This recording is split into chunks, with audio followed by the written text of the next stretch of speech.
I did feel the urge to hit some balls today. Suppose yours will have to do. I used to think you were cool, RGG. Now you're just Cheapy McCheapskate. Listen, I love Yakuza. I've played just about every game in the franchise. It's not like I'm some longtime fan being faced with the greatest betrayal since FNAF Security Breach or anything. I only got into the games a few years ago, after all. But I got so deep into it that for a time I would have considered this my favorite game series. That's why it really sucks to see this franchise go through such a sad and gradual decline in recent years. It started with the latest mainline game, Like a Dragon: Infinite Wealth. Fantastic game, I loved every part of it, but the DLC practices were rough. If you wanted New Game Plus, a basic feature, you have to buy the $20 Expansion Pass DLC. Shitty, greedy DLC monetization isn't new to Sega games or even to the Yakuza series. Hell, New Game Plus was paid DLC in Japan for Yakuza Like a Dragon, so even that's not new. Even before Infinite Wealth, they tried to get away with some really whack microtransactions with Like a Dragon Ishin's remake. Greedy DLC practices suck, but this is a Sega-wide issue. Persona 3 Reload and several recent Sonic games were also plagued with downright baffling DLC choices that only exist to squeeze as much money from the consumer as possible. Ultimately, I can just not buy the DLC. It doesn't impact the game itself much. I never even play New Game Plus, so as awful as it is to lock a free feature behind DLC, it didn't affect me personally that much. That doesn't mean this kind of thing should be accepted, but really the best thing you can do is not monetarily support this kind of thing directly. After that came Pirate Yakuza, a game that's not awful, but probably the first time since maybe Dead Souls, where RGG rushed out a cheap game with a goofy premise when they just wanted to reuse assets and chase trends. Not that pirates are a trend or anything, but they had all these Hawaii assets and they wanted to shove out another Yakuza game for their yearly release schedule to use them. So what did we get? A subpar Majima game that says nothing interesting about his character, with a boring and forgettable story, decent but not amazing combat, and very boring side content that's mostly just reused from other games. It's an inoffensive game at best, but it is the most desperate RGG game in a long time. Despite the outlandish premise, it does nothing bold or interesting, it's just there, for $60. But come on, Winter, I hear you say. Releasing a game you personally find mediocre, that's not indicative of greed, that's just your opinion. To that I say, you're correct. RGG has released mid-games before, and having personal opinions on quality doesn't necessarily mean they've gone off the deep end with greed. But there's no defense for the next one. Alright, so the Switch 2 releases, and RGG announces that they're bringing Yakuza 0 to the thing with a brand new remastered director's cut. Neat! $50 for a decade-old game? For a remaster, it doesn't seem to look any different, and the new content it adds is like barely anything. A few new cutscenes, one of which makes a certain character storyline much clumsier in execution, an online mode that's already dead, new language options, and restored music. Capcom dropped the same amount of content as a free update to the Ace Attorney trilogy, yet Sega has to sell this to us as a full-on remaster that looks the exact same. Worst part is, come the release of the game on PC, they ended up delisting the original, which wouldn't be a huge deal since again, this is the exact same fucking game, if it wasn't for the fact that not only is this new version overpriced, but the file size has been bloated to hell and back. Did they just forget how to compress their games over the last decade? They also updated the two Kiwami games with better frame rates and restored music for Kiwami 1. Kiwami 2 came as a free upgrade to all owners, though it was a separate port for some reason. And save files aren't transferable. How did they fuck that up? Kiwami 1 though, you're expected to pay an extra $2 for licensed music you can mod in for free. This is like next level penny pinching from a company that's really not struggling very much right now. It's pure, unfiltered greed. There's no way around it. Yakuza 0 Director's Cut wasn't made as a celebration of the game or anything. They just wanted easy cash. And what's crazy, the reason these games got so popular overseas in the first place was their cheap price. Back in the day, I bought the entire Kiryu Saga on sale for $35. That's $5 per game. The barrier of entry was so low that anyone could pick up and enjoy Yakuza 0 as an incredible experience and then play the rest. I'm not even totally on board with starting at 0, but it's such a great game, I understand why it blew up the way it did. Now though, Director's Cut has bloated the price of the bundle, and the games don't go on sale nearly as steep as they once did. Why is that? Because the series got popular, and Sega thinks they can get away with it. People buy Yakuza, so they make Yakuza cost more money in hopes they get more back.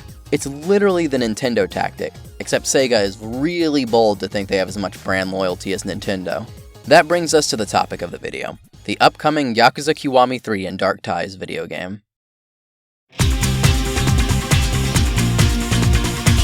The Kiwami series is one I already have a complicated relationship with. I'm just not a big fan of their approach to remaking games, but I'm in the minority there. These games are generally well regarded and remain some of the most popular Yakuza games to date. The fact this remake exists isn't necessarily my problem, but every possible thing surrounding this remake just keeps looking worse and worse, and with the demo now in my hands, I think it's a good time to really dig into the thoughts. Right after I give him the fit. Perfect. First things first, the visuals. The cutscenes have that usual Kiwami problem of animations way too old for these super high definition models, and downtown Ryukyu looks...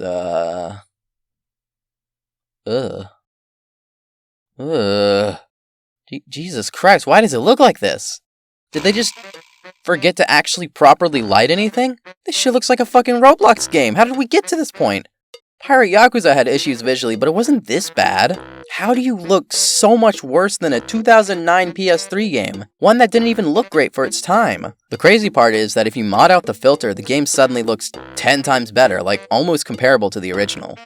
They just decided the game needed this horrible Robloxification filter. Why?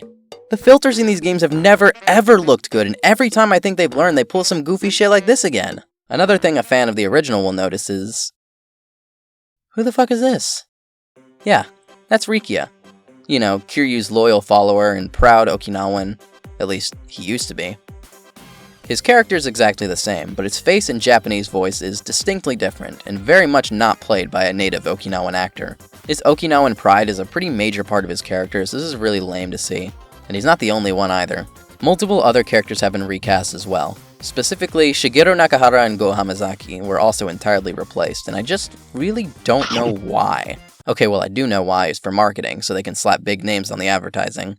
But it just makes things so confusing for new fans.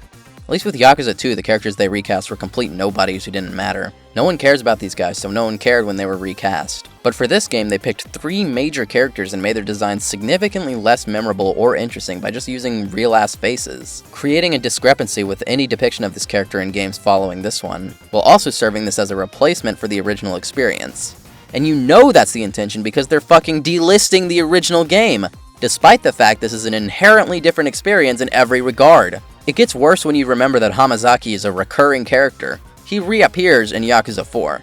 So until the inevitable Kiwami 4, nobody knew was going to be able to tell who this is meant to be because he looks like a completely different person. Which reminds me, I guess I should probably mention the giant-ass elephant in the room. The new actor for Hamazaki, Teruyuki Kagawa, sexually assaulted 2 female hostesses in 2019, leaving at least one of them with PTSD. He received almost no legal repercussions for this and managed to get off scot-free with an apology and disappearing from the public eye for a few months.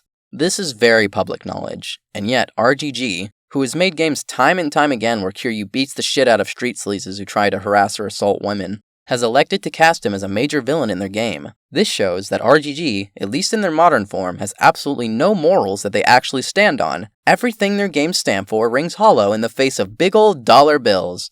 And that really sucks. I cannot, in good conscience, support or tell anyone to support this game in any way unless he is removed. And at this point, it's pretty obvious they aren't going to remove him, after willfully ignoring any and all comments on the matter and blocking and deleting posts mentioning it on their socials. This is the number one reason why I strongly urge you not to buy Kiwami 3. I'm sure this game will be successful no matter what, but if you value where your money is going, at least buy it with a game key on a third-party site so the money isn't going directly to Sega, or even pirate it if that works. I'm not entirely sure how to segue out of a topic as serious as this. It's something that I should never have to bring up in the first place, but it's something that happened, and it's something that will forever stain RGG's reputation more than any subpar game could. But speaking of said subpar game, what else does Kiwami 3 have to offer aside from visuals? Well, it boasts entirely redone gameplay. The dragon style returns, of course, and for some reason they forced in this brand new Ryukyu weapon style. I don't really understand the thought process here, other than, hey, style switching is a thing we do now. The dragon style is a weird mishmash of the original Yakuza 3 dragon style with elements of the ones from Yakuza 6 and Gaiden, and it feels kind of odd. It's kind of hard to get a good gauge on the gameplay since it's a Dragon Engine game and all the street enemies die in like 2 seconds, but it just felt off. The weapon style was interesting, but also felt kind of button mashy to me, like the pirate style in Pirate Yakuza. It had some interesting mechanics with the block, but it felt like a lot of moves were locked off for the demo. My rating of the combat is... it's broadly okay. Look, I'm not gonna sit here and pretend Yakuza 3 is this perfect, untouchable game. It's hella flawed, the visuals are kinda meh even for their time, and the combat really isn't that great. But if there's one thing Yakuza 3 isn't, it's mindless, which this game unfortunately kinda is, at least based on the demo. They lock it to standard difficulty, so I didn't get to experience anything harder than that, but hell if I'm buying the full game to find out. Also, the music is so much weaker than the original. Yakuza 3 has an incredible soundtrack and one of the best from the classic Yakuza era. And the new tracks aren't even remixes, they're just completely new and much more generic tracks. Where the fuck is Ryukyu humming? Fuck's sake! If there's no Ryukyu humming, this shit ain't Yakuza 3! Here's where I start to get into spoiler territory. Skip ahead to this timestamp if you're worried about spoilers for either the original game or the remix changes, because yes, there are major changes. Now, none of this is present in the demo at all of this information comes from leaks, but I can personally verify the validity of it all. RGG has a very bad habit of leaving way too much in their demos, like the script for the entire game, for example. So you know how at the end of the game Mine sacrifices himself to kill Andre Richardson, and then later on Kiryu gets stabbed by Hamazaki after trying to hand him a metaphorical second chance? Well, this time around, before Hamazaki is able to stab Kiryu, he's saved by Yoshitaka Mine, who somehow survived falling 50 stories off of a roof and was taken in by the Daidoji faction, a group that didn't exist until Yakuza 6. Because apparently no one is allowed to fucking die in this series anymore, they all get taken in by the Daidoji now like it's some kind of fucking 4Kids Yu-Gi-Oh! Censorship. So not only does it completely and utterly undermine the ending of the original game and the ending of Mine's character arc, but it also completely demolishes the already flimsy connection to Yakuza 4, which means the overarching story will make absolutely no sense until they do a Kiwami 4, which at this point, God, I hope they don't! You can't just decide to make the story into an Evangelion rebuild-ass reimagining and completely change major aspects like this if you're going to objectively attempt to replace the original. And what always gets me about remakes that pull this kind of playing with expectations shit is it almost never serves the story and just makes the writing worse every time. It's exclusively for shock value. Yakuza 0 Director's Cut got a lot of hate for retconning character deaths, and I thought that was a little overblown because it didn't seem like it was handled in that ridiculous of a way. But clearly I should have never given this team the benefit of the doubt. They brought back characters from the dead back in 7 and Infinite Wealth as well, and I think both of those games are great, so I was willing to ignore the potential ramifications.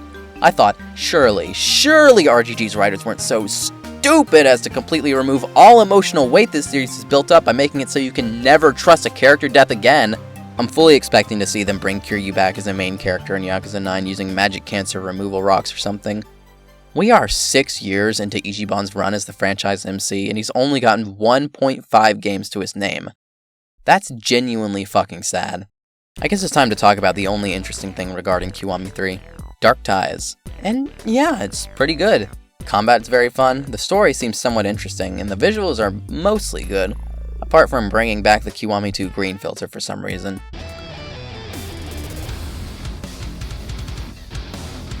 Somehow Kiwami 3's Ryukyu filter makes this one seem good in comparison, and that's kind of sad. I'm unsure of where the story will go. It may tie into the terrible changes made in Kiwami 3, which would suck, but not like I'm actually gonna play it anyway. There also isn't any Kagawa in this half of the game, so if you for some reason decide to spend your hard-earned money on this game despite me making an entire video telling you why that's a bad idea, at least you can take solace in knowing no horrible people were involved in the creation of this part of Oh no.